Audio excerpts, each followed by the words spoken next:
Hello YouTube, Flightsimguy here. I'm at Opelika in South Florida in my Beech Duke, and I'm going to go ahead and fly to Melbourne, but this is not any ordinary flight. On my other computer, my notebook, I have FS Flight Control installed and connected to my simulator. I've been tinkering with this application since I downloaded it, 14-day trial period. And my good old gaming buddy, BelGeode, is here, and he's going to be my instructor in the Instructor Station. Say hello to everyone, Drew. Hello, everybody. Good afternoon. So the plan is I'm going to go ahead and do the flight. I'm going to keep it as real as possible. I have the flight plan loaded. I have all my maps, all my charts. I'm going to try and make it over to Opelika. I'm going to be flying at 13,000 feet. I was going to do this on VATSIM, but I figure Drew's going to make it hard enough for me as it is. So I'm going to go ahead and try to do this, and Drew's going to make things interesting by being the instructor and throwing me curveballs. He has complete control.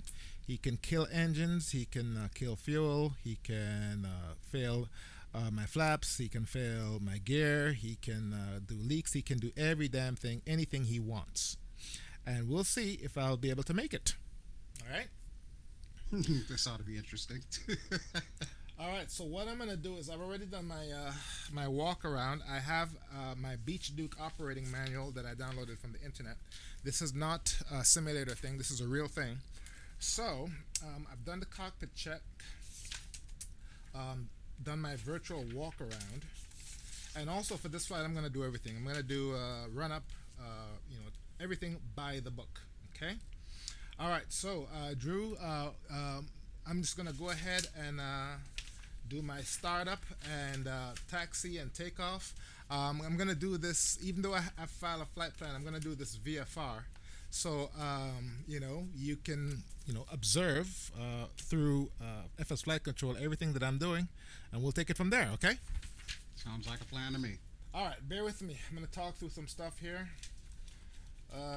Before starting, pre-flight inspection done, dispatch is done.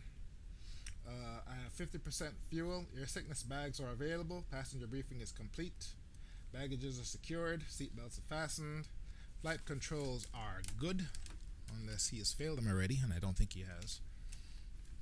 I have not. Good. Flight controls are good, cowl flaps are open, all the circuit breakers are in, fuel selectors are all on. Alright, let's go ahead and start this bad boy up. Props forward, mixtures forward. 1 inch. We're starting cold. So what we need to do is battery master on. Boost pump number 2 engine on. And what we need to do is prime the engine.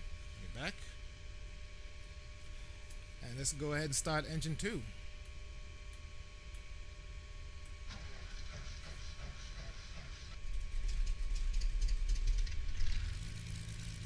Okay, we got a good start on engine 2.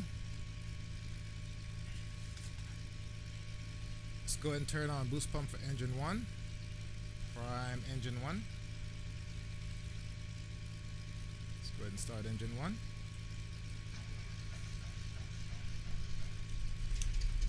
I neglected to yell clear pop. So I'm pretty sure everyone will forgive me. Beacon light, taxi light on. Let's go through my checklist. I can go ahead and turn off my fuel boost pumps. Turn on my generators. Rest the avionics on. Inverter on. GPS on. Flight plan is loaded. Turn on my ADF transponder. Let's go ahead and set it to 1200.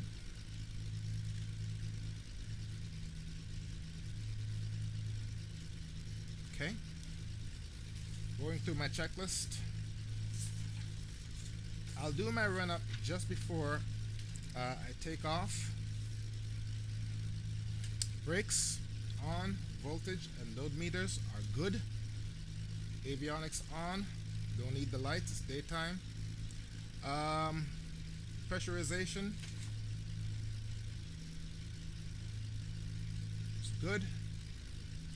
Flying at 13,000 feet. Annunciator light. It's all good. Let's go ahead and call and get my runway assignment. All right. Open locket, clearance delivery. Beech Golf, Romeo, Echo, Alpha Lima, IFR to Melbourne, ready to copy. Beech Golf, Romeo, Echo, Alpha Lima, cleared to Melbourne, airport is filed. Fly runway heading, climb and maintain 13,000. Departure frequency is 128.6, squawk 4651. Feedback and knowledge. I'll go ahead and cancel my flight plan. Alpha Lima, cleared to Melbourne, airport as filed. In fact, I can cancel it right now. Climb and maintain 13,000. Departure on 1. Now, does this thing actually load the flight plan into the flight control? I may have answered my own question. I'm not seeing it on my side. I think you have to load it locally. Okay. All right, let me get my runway assignment. Open locket round. Beech Golf, Romeo, Echo, Alpha Lima, with Quebec, ready to taxi IFR. Beech Golf, Romeo, Echo, Alpha Lima. I'm seeing traffic on the crosswind runway currently. Via taxiway Charlie Papa, Tango, November. Contact tower on 118.61 ready. What was that? 2 and hold short runway. I'm seeing traffic on the crosswind runway currently. Tango, November. Sounds about right. Echo, Alpha Lima. All right, let me go ahead and cancel my IFR. Open locket round. Beech Echo, Alpha Lima, would like to cancel IFR. Beech Echo, Alpha Lima, IFR flight plan is canceled. Taxi to runway and request VFR departure from tower. Now, the thing about AI ATC is I really like it, but man, they give you zigzag vectors up the wazoo. I mean, it'll easily add 30 to 40 minutes on a flight just zigzagging you back and forth. And, you know, that's just time that I do not have. You know what? I'm just going to go ahead and do my run-up right here. All right, so to do the run-up, what you do is you set throttle to 2,000 RPM. We'll do number 2 first.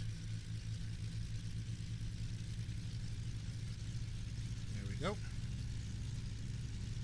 And then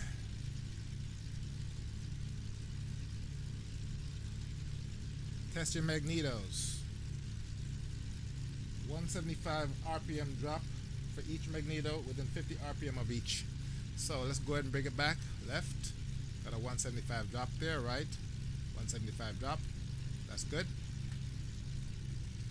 And let's do engine number 1. Bring it up to 2,000 RPM. There we go.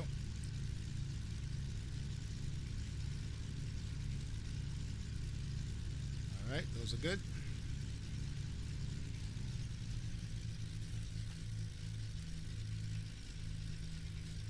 All right, now to test the feather for the props, I'm going to set both engines 1500 RPM and then feather them one by one. Should be no more than a 500 RPM drop. There we go. There we go. All right.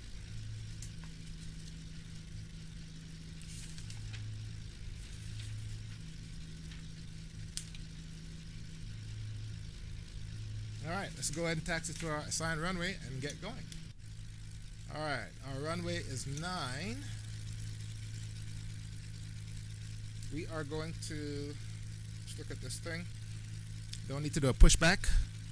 I can just go ahead and start my taxi. And while I'm taxiing, let's get my flight plan in order.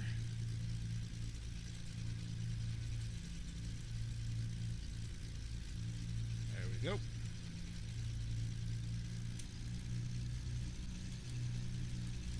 Now, to the best of my knowledge, I'll just come out here. This is the second Instructor Station software for the ESP simulators. The other one being Louis Gordo's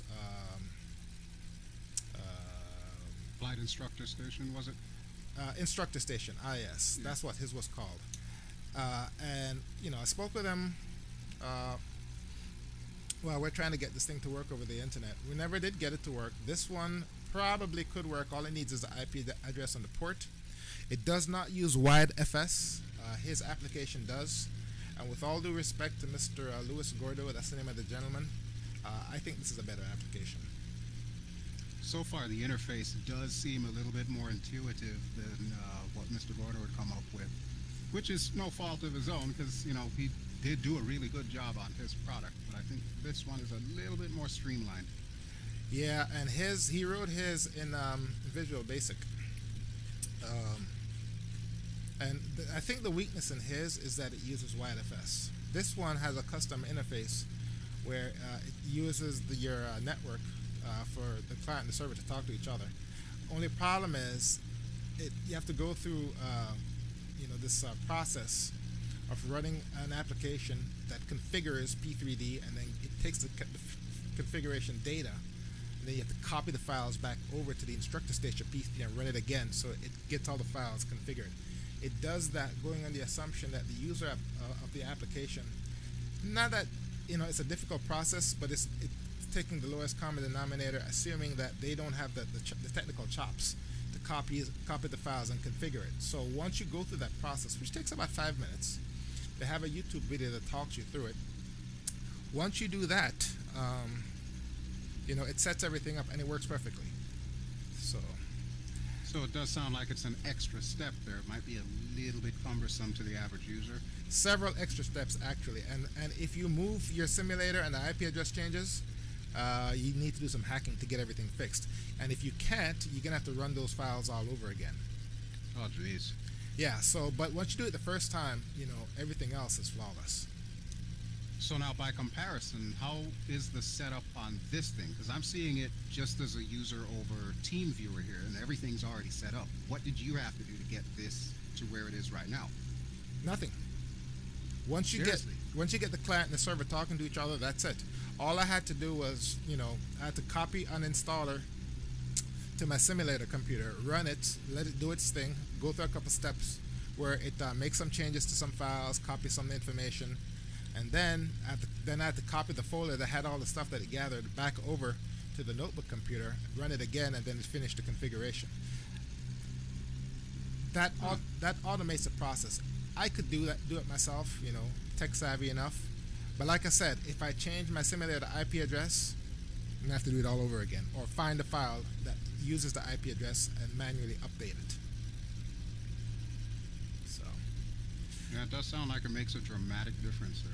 A huge difference. With Instructor Station, you need WideFS, and WideFS is not free. So. Now, to remind the viewers, WideFS is affiliated or a part of FSUIPC. It's a partner application with FSUIPC. The same gentleman develops and sustains supports both of them. What WideFS does is, when you install WideFS, so now how does this work? You install WideFS on the simulator computer, and then what it does, it makes other computers on your network that connect to the simulator computer, it simulates all the simulator APIs on the remote computer. Make sense? Yeah. So that way, when people build their sophisticated simulators with all these computers networked together, WideFS is the underlying magic sauce that allows everybody to talk to each other, because it simulates or emulates all the simulator functions on the remote computer. So whatever application you install on that remote computer thinks that FSX or X-Plane is actually installed on there when it isn't. It's on a different machine. Gotcha. So, okay, that does make sense. Yeah. So wait, this is also good for X-Plane? Yes. Or This is it just FSX P3D? This supports X-Plane. Seriously? Wow. Yes. It is kind of expensive though. It's like 50 pounds. I'm like, damn. But they offer a 14-day, free trial period where you can try everything, which is what we're doing. I wanted to get this done before, before the trial period ran out. So far, what's your analysis of it? It's very good. It does what it says it claims to do. It's very good. So it's worth the 50 pounds then? I wouldn't say that. If you're a if you're a regular simmer, okay, like me and you, it's probably not worth the £50 because you probably don't have that one good buddy that's gonna be your instructor station person all the time. However, if you are serious about using your simulator for real world training and you're going for your license, your pilot license or your instrument license, and you want to practice and have someone throw you curveballs, then yes, worth the $50. But from my experience, very few simmers are in that position. Yeah, that's true. All right, looking at my engines look good. Temperatures are in the ballpark. What I need to do is I need to get my power settings. I keep forgetting what they are. When you take off, you mash the throttles full forward. I'm gonna cruise at 65% full power. Let's go ahead and lead my engine a little bit here. Standard temperature and pressure. So my manifold pressure should be 30, and my props 2500. So 30 MP 2500 props. According to this nifty little map, it looks like you're coming up to runway 9 left. Yes, I am. Now, the only thing I cannot see in this interface is what weather you're actually seeing. Okay, so the weather. Let me go ahead and stop right here, set the brakes. I forgot to talk to you about the weather in case you want to screw things up. I already have the weather set up where you can screw with it. Right now, it takes the weather, if you come to conditions, it's taking the weather from the National Weather Service server somewhere out there. Okay. But if you want, you can change the weather themes instantly here on this interface, or you can come over to ILS visibility and you can change my ILS weather, and you can come here and do custom weather. You can cut and paste a METAR string from wherever, and whatever you do, you send custom weather to the airport. To the send custom weather, it will change my simulator.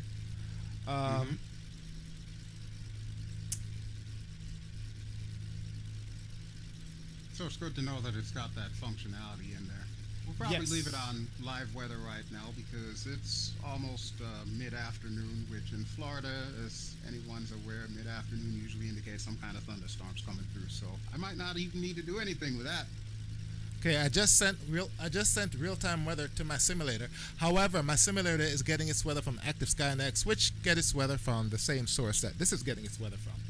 So Okay, so they should be synchronized then. exactly. So if you want, you can come over, you can screw with the weather. You, like I said, you have complete control of my simulator. All right. Well, I think you got enough on your plate for now, so we'll leave the weather as is for now. All right. Let me go ahead and call. Let me see here. My cruise is 30 manifold, 2500 prop. Let me see what my climb power settings are.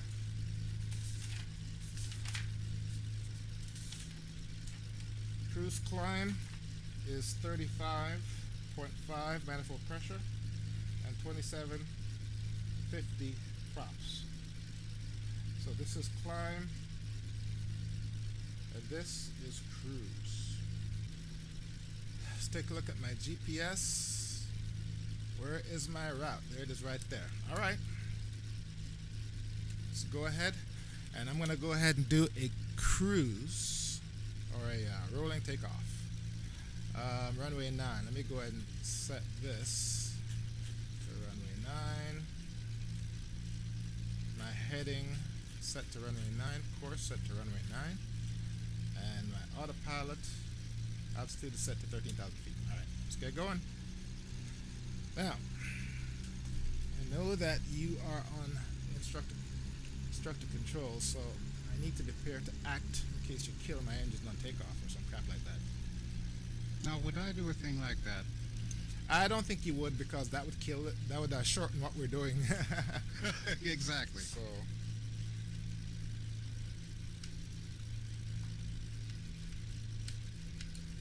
But I will give you a hint. There's already something that's not working properly, but it's up to you to find it. all right. You're probably screwing with my fuel. Or hopefully it's not my my ball, but we'll find out once I'm in the air. All right, let's get going.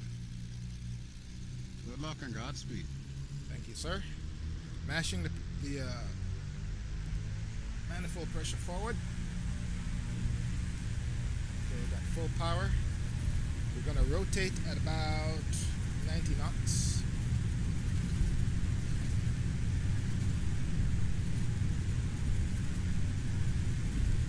Okay. Rotate.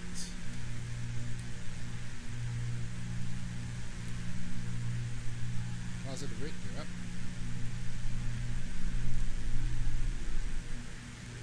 Raise up. Oh, that's pretty cool. It actually shows your trajectory here.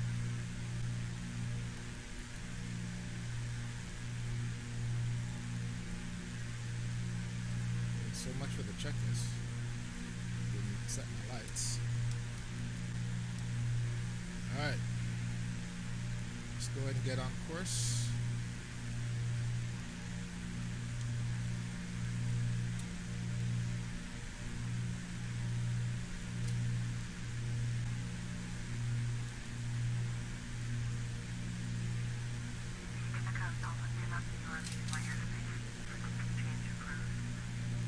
Alright.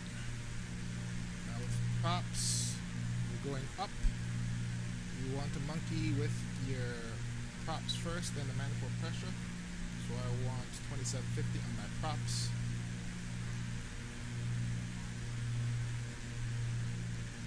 About there. And my manifold pressure, 35.5, which is about here. There we go.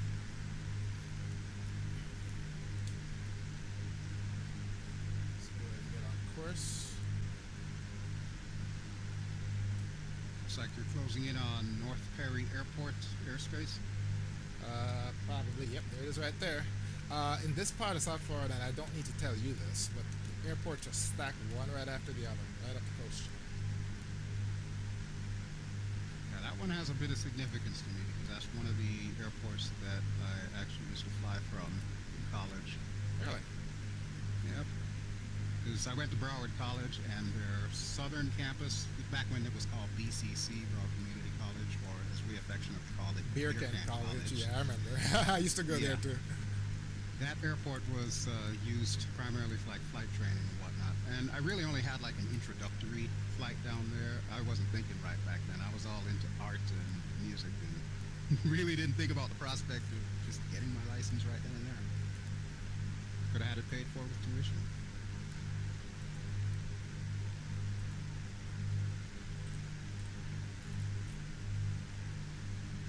Now, what did you say your cruise altitude is going to be for this one? 13,000 feet. Okay.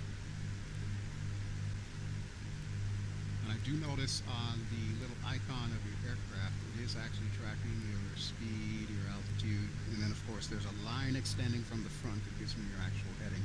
That's right. Which is pretty cool. Uh-huh. Now, I don't need to tell you my aircraft status since you can see everything. Yeah, looking at it right now, actually. I have cruise climb, crossing 5,000 feet. Yep, I can confirm that. Okay. And I need to climb at a higher rate of climb coming up on, I want to say this is Fort Lauderdale International. I need to be at 10,000 feet crossing over it. Otherwise, I'm going right through their airspace. So I'm going to go ahead and increase my rate of climb. Normally I'd call and get permission to go through their airspace. Is that Fort Lauderdale? That's not Fort Lauderdale. That is Fort Lauderdale, confirmed. Really? It should be through your 11 o'clock. Right below me, yeah.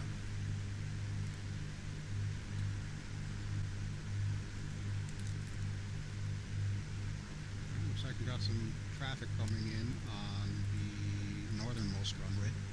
Yeah, you can see my my traffic also. That's pretty cool. Because of course I can't see your traffic if we were doing like a shared cockpit because it's going to read my traffic. Right. But this is interesting in the fact that I can actually see what's going on your computer. Mm-hmm. Now I'm wondering, do they have any plans of incorporating the capability to do a shared cockpit? Like if I wanted to be the instructor actually in your aircraft on my computer. Um, be the what? Like the instructor, instead of me just having this default view here, is there like a plan for them down the road to make it so that you can actually share the cockpit as a live instructor but still have the same capabilities in this thing? They would have to put some sort of capability or feature on the simulator computer. Okay. That's what I'm saying? Yeah, yeah. Okay.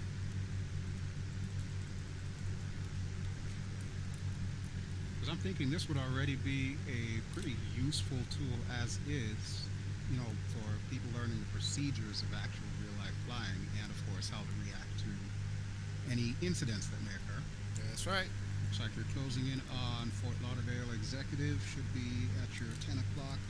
It's a good ways out, though. Yeah. And then what is that? Pompano shortly thereafter. Yeah, one of the reasons I chose this area for this flight is because I knew it'd be familiar to you. Oh, yeah. Oh, yeah. This is my old stopping grounds.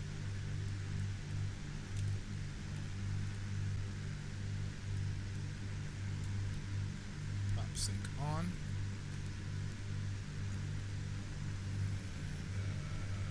Lower damper on.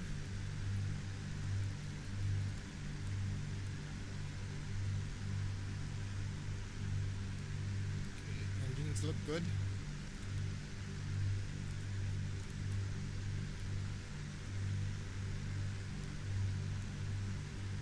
Huh.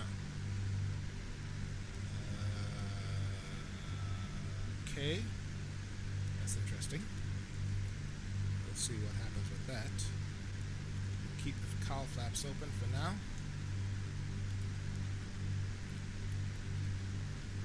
Alright, let's go ahead and get a flight status. Flight plan 121 miles left.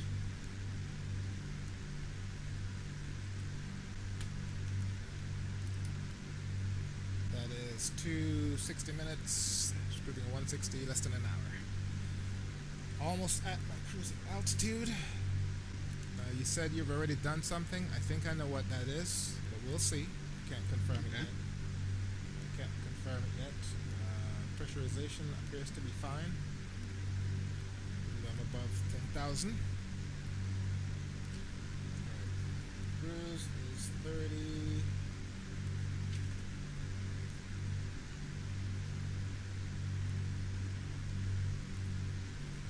Manifold pressure 2,500 pops.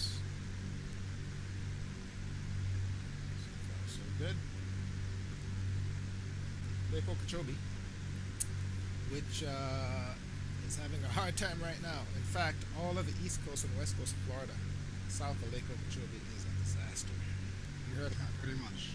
Yep, I've seen all the pictures of dead fish and turtles and dolphins and all of that stuff, and of course manatees. It's really, really heartbreaking. Really bad, yeah. Alright. 30, 2,500. So at this point, we're bringing the pops back to 2,500. Bring the manifold pressure down to 30.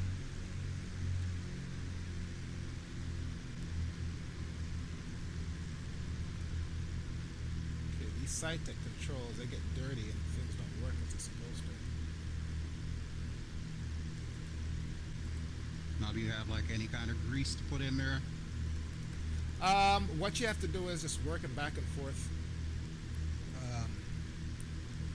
What you got to do is work them back and forth. You know what I'm saying? Right. You son of a bitch. Okay, so what you're doing? All right, autopilot off. All right, we got a problem here. You don't say. What could that be? All right, so now you're making me fly by the seat of my pants. Okay, that's fine. Okay. Vertical speed has failed. I thought you'd failed my altitude. You want to know what's funny? They say one of the most critical, the worst instrument, or the most important instrument to have is your altitude. I don't see how that's the case. Well, I mean, you could pretty much eyeball how high up you are. That's what I was thinking. You might have a problem. Yeah. But I can confirm that yes, you do currently have a failure of Yeah, that's fine. your vertical speed indicator. That is fine. That is, that's why we're doing this thing. All right, so I need to get back up to 13,000 feet.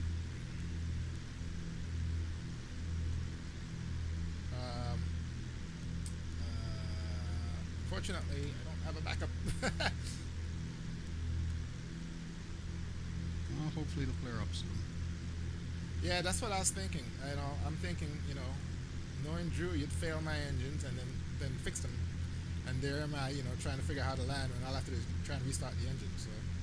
So I thought about that, that you might fail something, and then it fixes itself. So let's go back to the flight plan.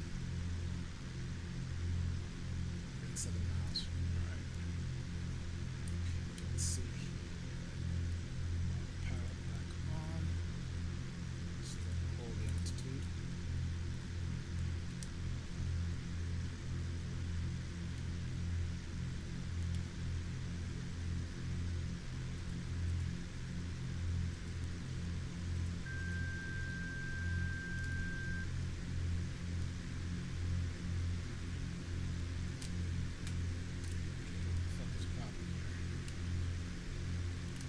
Hell. No.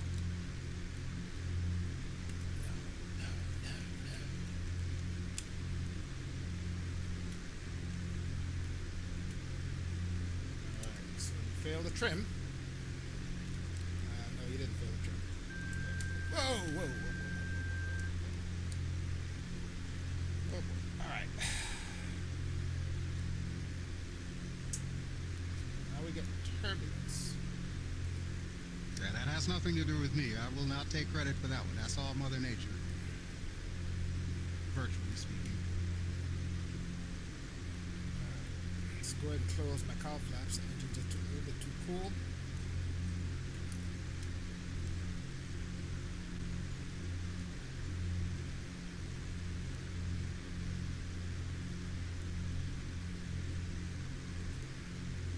Okay, so I'm tracking you north of Boca Raton. Looks like you're heading up towards Palm Lantana, Beach. Del Rey, Palm Beach. Yep. Actually, looks like you're about to enter the airspace for Palm Beach International. Yes. I'm entering Palm Beach airspace, but I want to say airspace for Class B airports top out at 10,000 feet, right? Yes. So I should be good.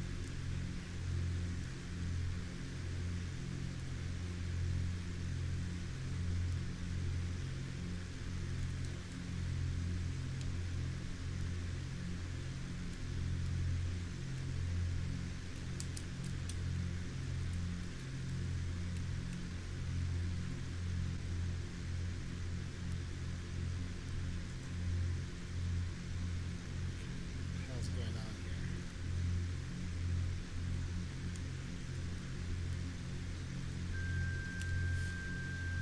Alright, so lessons learned. Autopilot doesn't work if your instruments don't work. Not in this plane anyways. Oh shit, now you failed at airspeed. Or maybe it did. Let me go ahead and turn on all my icing systems.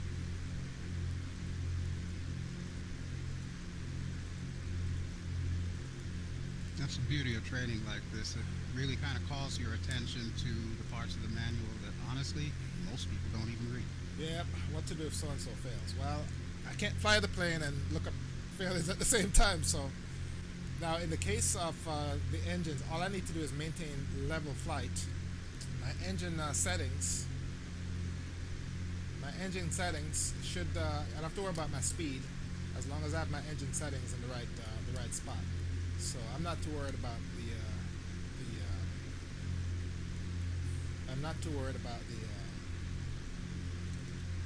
failure of the airspeed.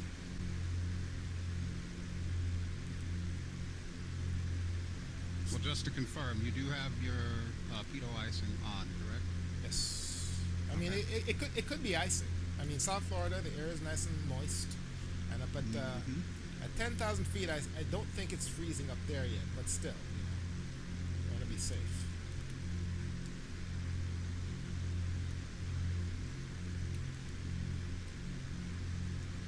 So all that stuff on the groups about that guy that Sea Talk. I'm sorry, but he's a flight sim hero at this point. Which guy are we talking about? That took that Q400 for a joyride. Oh, him. Yeah. I've actually been trying to avoid that story because I mean that's just a guy who obviously had a mental illness, and whenever you have situations like this, 9 times out of 10 they start blaming the simulator or whatever else is involved, as if that's the primary reason why he did it.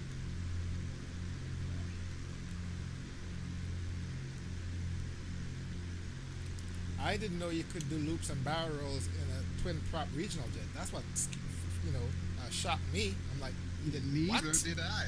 Like, you did what? Bombardier is going to include that in their selling points. Oh my God! Wow. Yeah, I got to admit that part was a little bit impressive. I wasn't so impressed with the not so happy ending though. Well, he planned a suicide, so I'm not sure what the drama was, or what got him all depressed and whatnot.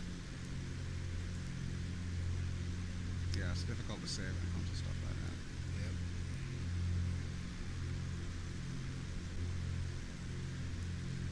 Okay, what do we have here? Okay, you fixed my vertical speed. Thank you very much. I appreciate it. And you've turned on a leak in the fuel system, which is fine. I was prepared for that. So the I was left tank, wondering how long it would take you to notice that. the right tank is lower than the left tank. So I need for the right engine to be sucking gas from the left engine. So let me go ahead and do that. The right engine needs to go over to. Go. We'll just keep it there until until everything evens out. Now, I suspected you were failing the fuel, but on the fuel gauge, it probably has to go for a bit before you notice. Mm-hmm. So, Yeah, that's one of the unique things with that aircraft as well too. It's not immediately apparent, Exactly. but you'll notice after a while. right. And right now my plane is yawing a little bit because the right wing is heavier than the left wing, which is fine. All I need to do is even things out a bit. So right now the right engine is sucking fuel from the left tank. That should get me back in business. Yep. Okay, Alright, trying to look ahead, see what you've got.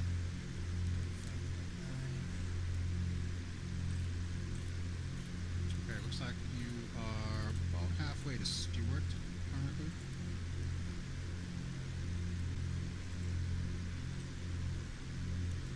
Yeah, should be getting the ATIS.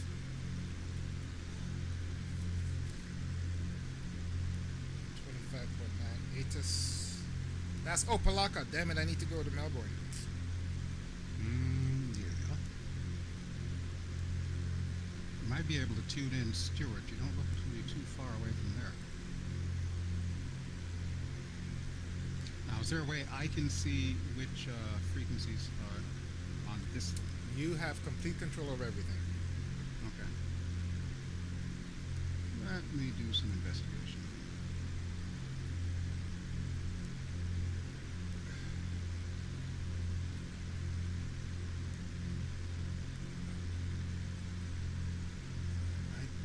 I don't have airspeed, so I'm going to be careful how much I'm climbing.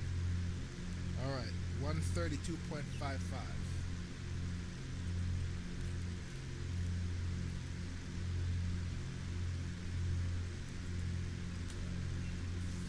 ATIS.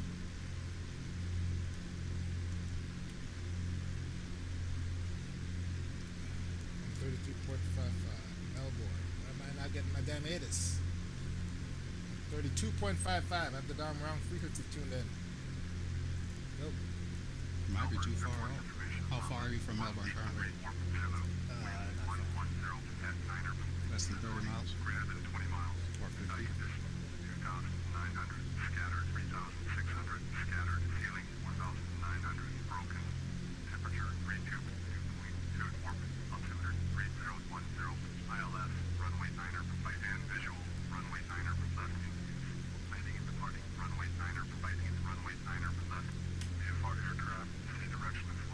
Alright, alright.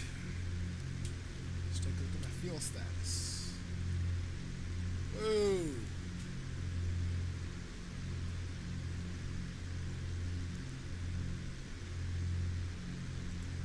do you think? Alright, so if there's a fuel leak on the right engine, and the right engine is the right tank, and the right engine, the right fuel system, it's pulling fuel from the left. Shit, let me think. How does that work? Boost pumps. It must use engine-driven fuel pumps. So, wow, I can't stop that fuel leak, can I? That's fine. Alright, this big body of water, is this, what's my heading?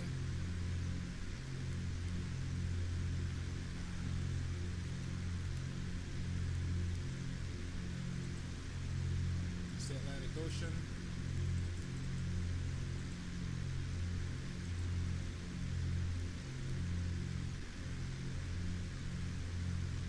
And you are down in Stewart airspace.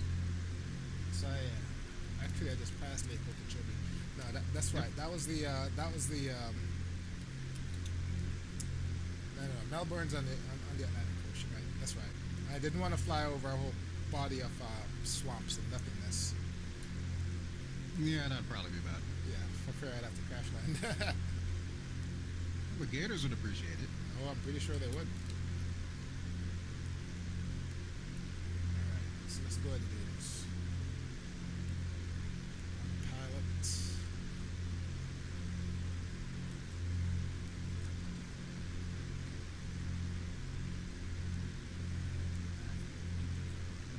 Okay, engines are fine. Alright, I'm seeing some lightning up ahead, but that's probably not you. Negative. That's Mother Nature again. Okay, whoa! All sorts of turbulence. That's also not me.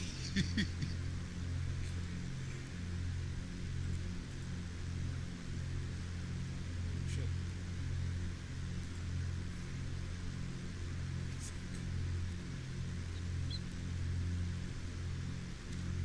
Okay, the right system is losing a lot of fuel. How can I stop the fuel loss?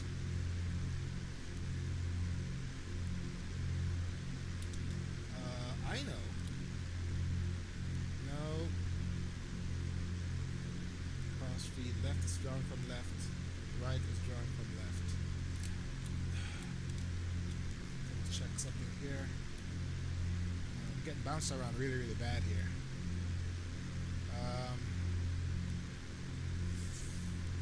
Let's work my way through it.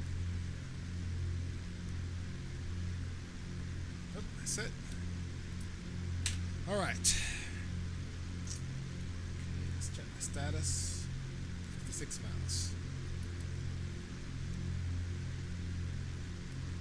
Let's check my heating systems. They are all on.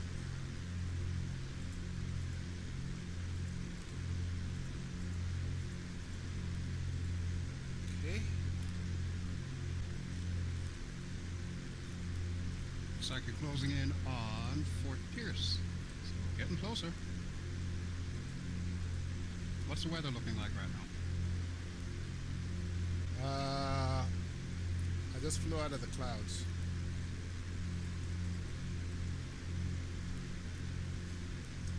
Your outside air temperature should be pretty good, so I don't think I'll mimic any icing conditions for you right now.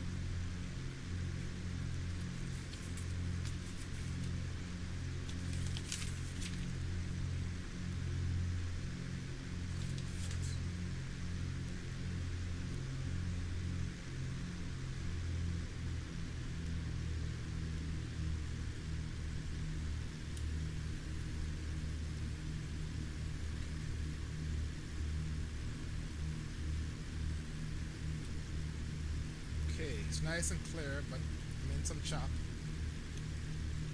Yeah, that's to be expected. All right. Okay. All right. Let me think for a second here. All right. So by the time I get to my destination, the right tank's gonna be empty. I'll still have plenty of gas. I'm not worried about that. The problem is the plane's gonna be off balance. All right. So everybody in the plane, get over to the right side. Oh Lord. Still don't have forward airspeed, which is fine. So I'm gonna have to eyeball it, know when my plane is not torn apart. Yeah, I'm surprised. You should actually have that because the parameters that I set up to fail you are supposed to be, well, let's just say you should be within normal operating limits right now to have a functional airspeed indicator. So I'm not quite sure what I may have done wrong. Oh, that's fine. I mean, here. I mean, it is what it is. I mean, you know, I haven't tested every single element of this thing, so. Unless it's one of those things where once it's failed, it's failed. It's entirely possible, but you failed the vertical speed and it came back. Mm-hmm.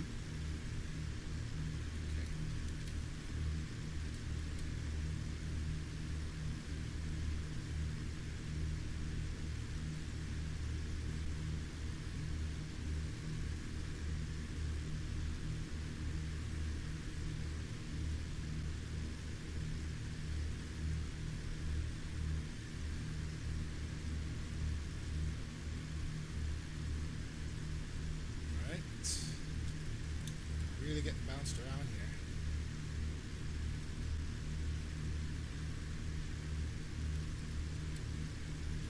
Okay, but you are past Fort Pierce. You're closing in on Vero Beach. Should be at your 1 o'clock right now.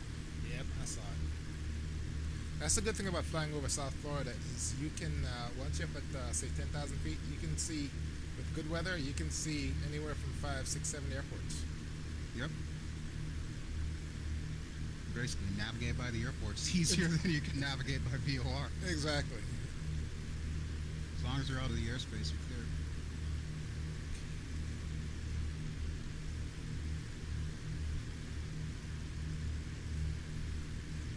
Okay, so I do notice a couple of map options on here. It says height map, street map, and satellite map. Okay, the height map, what that does is if you're like in Colorado, it shows your terrain. I see. Okay. Yeah, and since we're in Florida, pretty much everything is roughly at sea level, so Exactly. that's kind of pointless right now. Right. Kind of partial to that satellite map, though. But Yes, then it is that's pretty just me. cool. I love seeing that. It takes the maps from Google Earth and overlay it from the simulator. That's pretty awesome. I like that. I'll give them brownie points on that one. I love it whenever I can see like real world data in real time.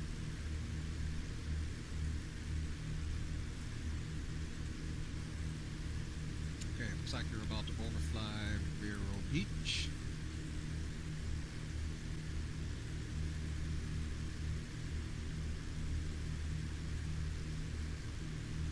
I'm assuming you've begun your initial approach. Begun my descent. Okay. As far as approach, all I'm gonna do is this is VFR. So once this is the airport, I'm just gonna fly the pattern. That makes sense. So no need for anything fancy. No, that's fine. Like I said, the objective is for you to make it, but kind of make you think along the way there. Yep. I'm not like one of those Dungeons and Dragons dungeon masters that has to kill off everybody in the party before they reach the final boss.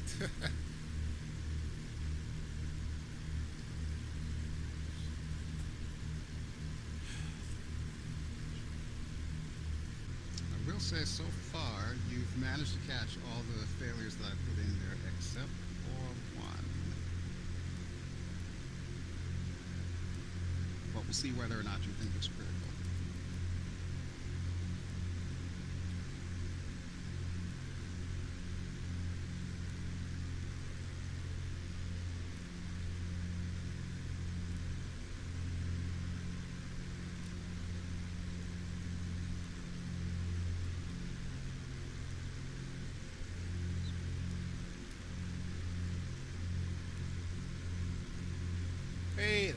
just occurred to me. Nope, both of them have failed.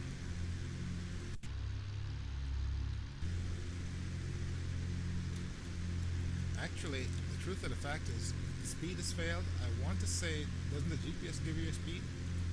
It should, yeah. You got a GPS in there. Yeah, it does. So what are you actually showing on that? Your ground speed? Yes. Okay. I've been cheating with that, to be totally honest. Hey, that's fine. Whatever you got to do to make it to your destination, that's important as long as you're doing it safely.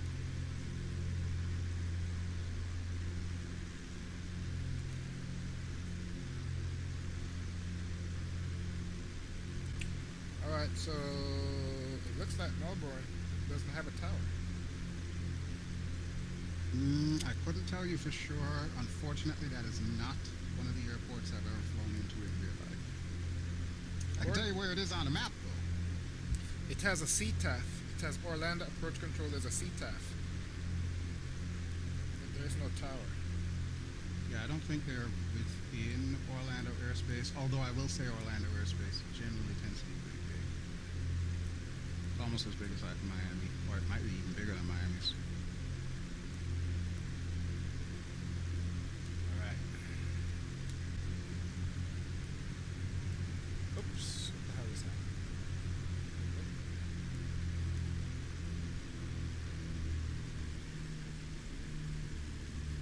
Alright. How many miles out from Melbourne would you say you are? Less than 20. I have visual on the airport. Oh, good. I'm getting down to MSA, and I'm just gonna go ahead and fly the pattern. Like I said, nothing fancy. Mm-hmm. Oh, that's neat. This thing actually shows seaplane bases as well. Because there's one in the intracoastal between mainland and the strip where Kennedy is. Uh-huh. And sure enough, it actually shows up on my little satellite map here. Yeah, that satellite map is pretty cool. It is. It's very, very cool. Oh, shoot. I hope it doesn't use real-time satellite maps, because if it does, that's red tide right there, buddy. I'm serious. I'm looking at your screen. Yeah, So, that's what I was thinking actually. It's like, that's kind of depressing, actually.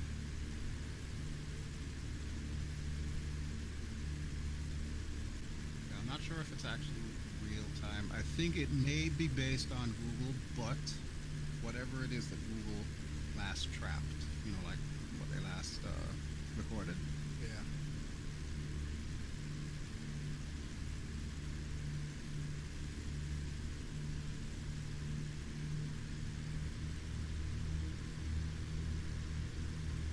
Okay, so you got an airport coming up on your left. Which one is that? X-59. Probably a little strip, a little tiny airport. It's actually got like 2 or 3, well, 2 runways actually.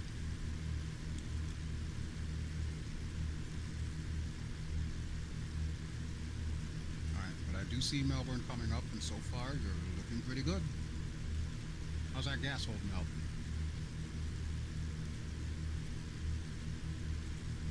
Well, like I said, the right tank's gonna be empty by the time I get to my destination. I figured that out. Mm-hmm. You'll still have enough to land, though. Assuming you don't fail the less system also. Yeah, that's a pretty good assumption.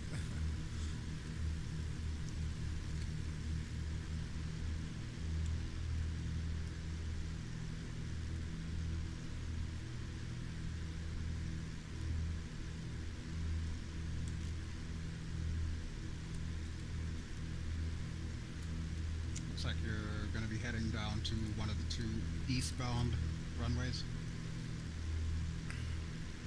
Runway 9 right. Okay. Yeah, that would make sense. Yeah, if you're coming from the south. Actually, I haven't gotten my runway assignment yet.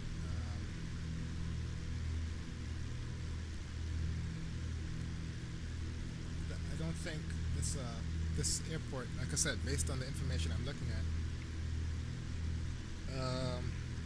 it's CTAF. There's no tower. Right, right.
am I losing altitude? What's going on here? Autopilot coming off.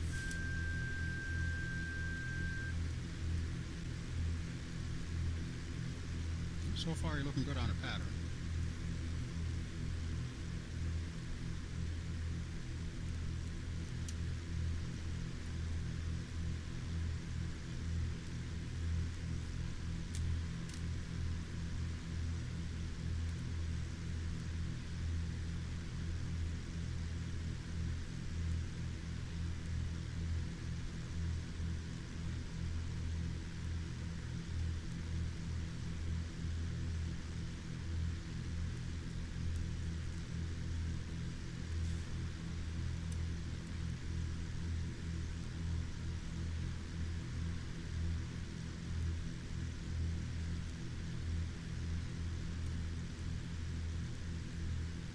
Looking at your engine instruments now, looks like you're making a turn to base. Yep, something like that. Okay. Check the map really quick.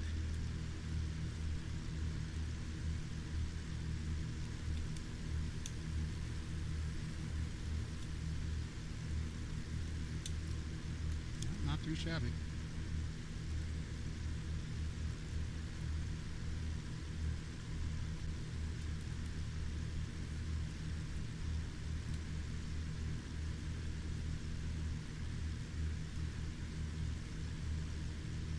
How's she handling balance-wise? Not too bad. That's because we all moved over to the right. That's right. Everybody moved over to the right. Okay, I don't want to make an embarrassing mistake landing on the wrong airport, so I know where I'm going. And it sounds like I think I picked up on your plans. You've made it relatively easy for me so far, which means that I can probably expect an engine failure on final. Something along that lines. Now the problem I is neither confirm nor deny those allegations. the problem is with no airspeed, I can't tell when it's safe to drop my flaps. So I'm gonna have to eyeball it.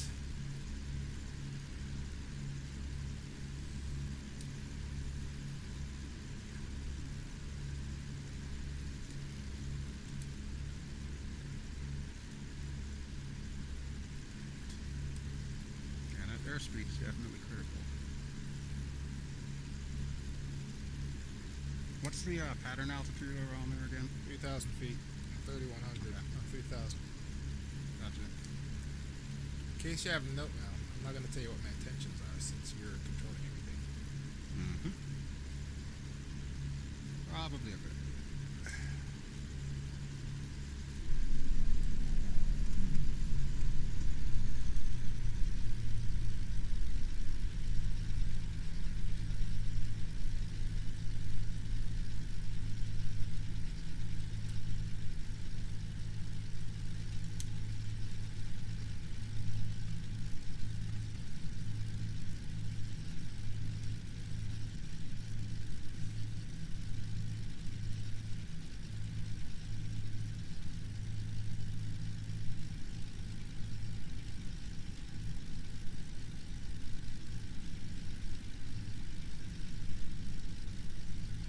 Okay, you failed the vertical speed again, which is fine. And I'm out of gas in the right tank, which is fine.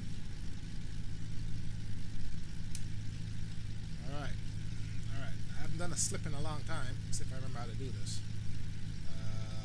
I give it full left rudder, and then full right aileron.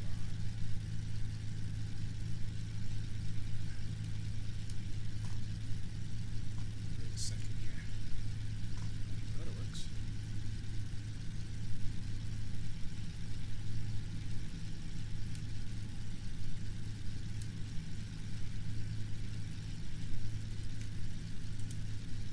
Gump. Gas on the carriage. Extra props.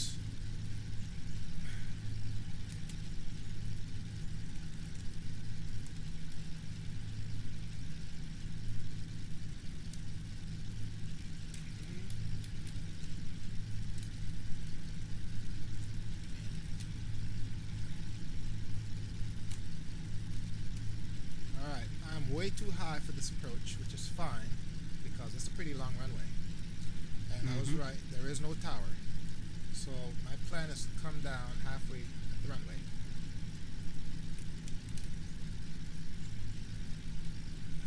And I have my approach flaps. I can't, the landing flaps, I have to be careful dropping that because... Yep, you don't want to come in too fast on that one. Right, you'll tear them off, exactly. So, which is fine, I can come in on my approach flaps. I mean, it's a long runway. So... No, I don't know if that is actually the right way to do it, but yeah, typically I will just use the flaps 1 setting when I'm coming in on a runway that's longer than like 8,000 feet or whatever. Yeah, this is a pretty long runway. And yeah, the left tank is totally, the right tank is totally empty, and I can feel it.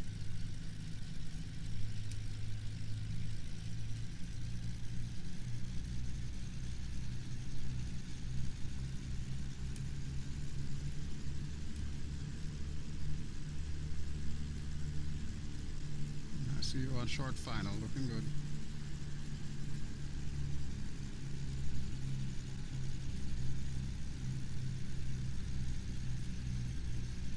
And I can't get my full flaps.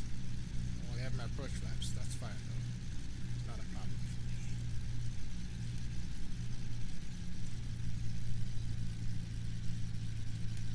And the carriage is still down.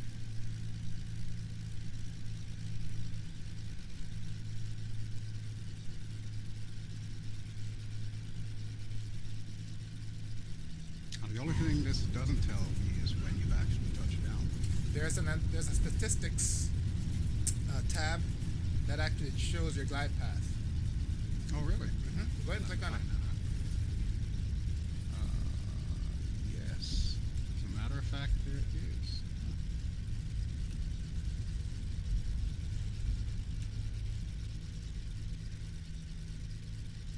All right, let me go ahead and find a place to shut down. Flaps up.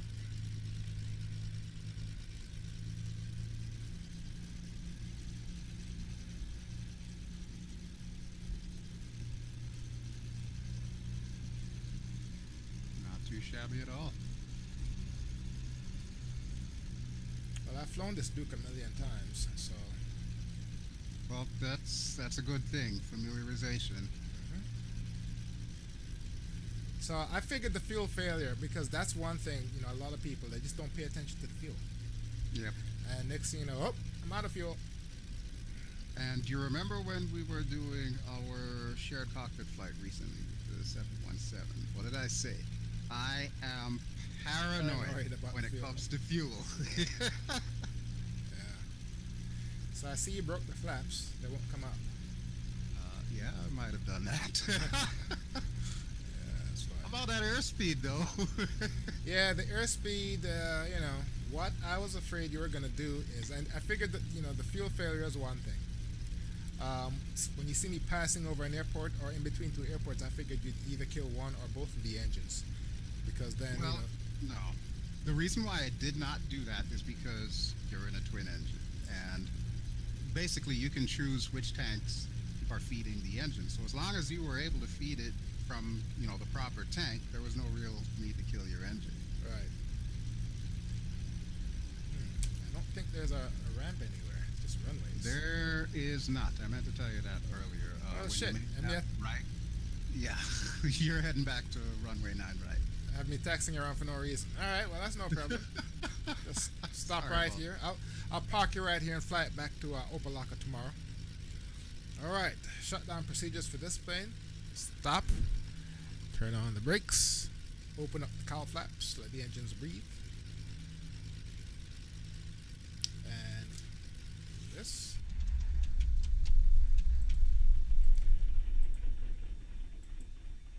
Oh shit, I left the prop sync on. Supposed to turn that off when you're coming down.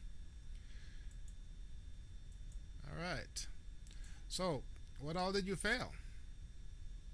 Okay, let me go to the failures window and I will tell you what's on. Actually, there was one thing that I had enabled, but doesn't look like it took effect. I was going to fail your right brakes there as you were coming off.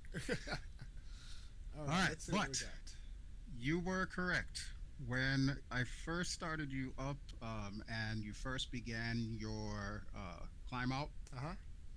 the first thing that I failed was your vertical speed indicator. So yes, that's why you couldn't use your autopilot, because it kind of needs that to tell when to level off. I did not know that. Okay. But prior to that, while Magnetic you were compass. taxiing, I actually failed your magnetic compass, and it's been failed literally the entire flight. So if you look at your magnetic compass right now, you should see that Yeah, it it's says that totally yeah, it's totally off. yeah, Oh my god. But that's the it's one funny. thing you never noticed though. It's funny you chose to fail the magnetic compass. That's something that you really can't fail in flight. Yeah, it said it had the option, so I was like, okay, well, let's see how long it would take before you notice it. Because I didn't, and you're absolutely right. You have to calibrate the your HSI with your compass. I totally did not do that.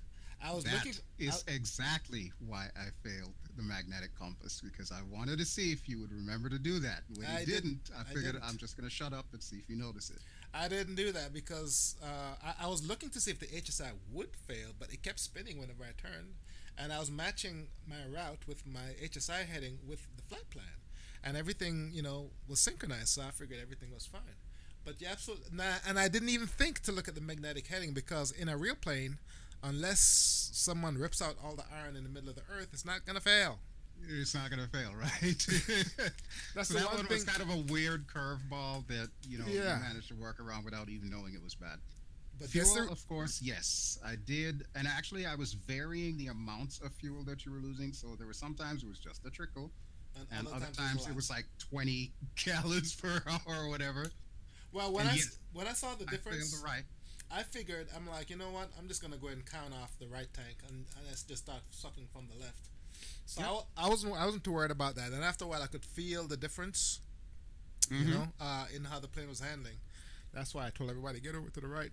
What other failures did you have?